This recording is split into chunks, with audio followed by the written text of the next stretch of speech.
Episode 2 of this series called myths versus data. हमने देखा था कि एब्सोल्यूट रिटर्न्स का नंबर बड़ा दिख सकता है बट एक्चुअल पिक्चर है वो कैगर यहाँ पे दिखाता है। आज इससे एक और स्टेप आगे चलकर हम XIRR को भी समझते हैं बिकॉज वहां पे मुझे काफी सारे कमेंट्स दिखी थी। So hello everyone, welcome to this series named myths versus data and जिसका ये है episode 5 which is CAGR versus XIRR। Lot of investors assume कि कैगर एंड XIRR दोनों सेम चीज में यूज होता है, रादर सेम इन्वेस्टमेंट डिसीजंस में यूज होता है to just measure return. But ये एक काइंड ऑफ बोल सकते हैं सबसे बड़ा मिथ है and which investors don't understand and randomly they calculate the returns. Real life में इन्वेस्टिंग में कैश फ्लोज कभी भी स्मूथ नहीं होते हैं, there can be ups and downs in investing. So let just understand this with a simple example. CAGR, जैसे कि मैंने पहले एपिसोड में भी कहा था, सिंपल एक इंडिकेटर होता है just to get to know हर साल एवरेज ग्रोथ कितनी हुई है।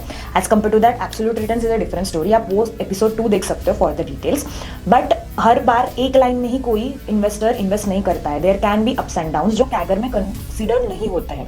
As compare to that XIRR की अगर मैं बात करूं तो वो रियल इन्वेस्टर के रिटर्न दिखाता है बिकॉज XIRR ये भी कंसीडर करता है कि कब पैसा इन्वेस्ट हुआ है कौन सी डेट्स पे एंड प्लस कितनी बार वो इन्वेस्ट हुआ है। That's why we can say कि रियल वर्ल्ड में जहाँ पे cash flows are not consistent, तो वहाँ पे XIRR is the actual indicator जो कैप्चर करता है प्रॉपर रिटर्न्स को। तो let's just see this with a real life example. ये अगर हम टेबल आप देखोगे तो यहाँ पे एक एग्जांपल लिया है जस्ट टू शो कैसे डिफरेंस होता है XIRR और कैगर में। सपोज कोई इन्वेस्टर है, XYZ पर्सन है, उसने स्टार्ट की SIP of ₹5,000 per month and हर महीने के पहले तारीख को वो SIP उसकी कट रही है।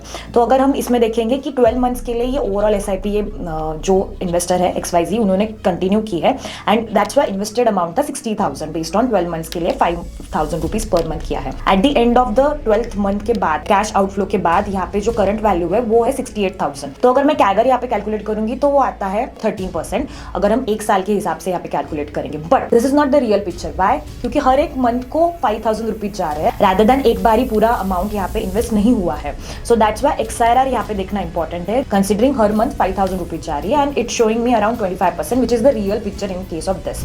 सो क्या है conclusion about this myth? Myth यह है कि कैगर हर जगह अप्लाई होता है but it's not the ideal thing to apply every time.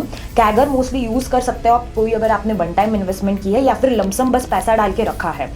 But XIRR is the ideal thing और आइडियल इंडिकेटर जो SIPs and irregular cash flows में यूज करना चाहिए। सो नेक्स्ट टाइम आपको जब भी कोई आपसे बोले कि मेरा तो SIP का कैगर बहुत ज्यादा है तो समझो ये नंबर गलत है and that's why you should calculate XIRR at that time and get that person to know कि ये नंबर गलत है। Let me know in the comments आपको और कोई मिथ यहाँ पे लग रहा है क्या? I will try to add that in the coming episodes. Thank you so much.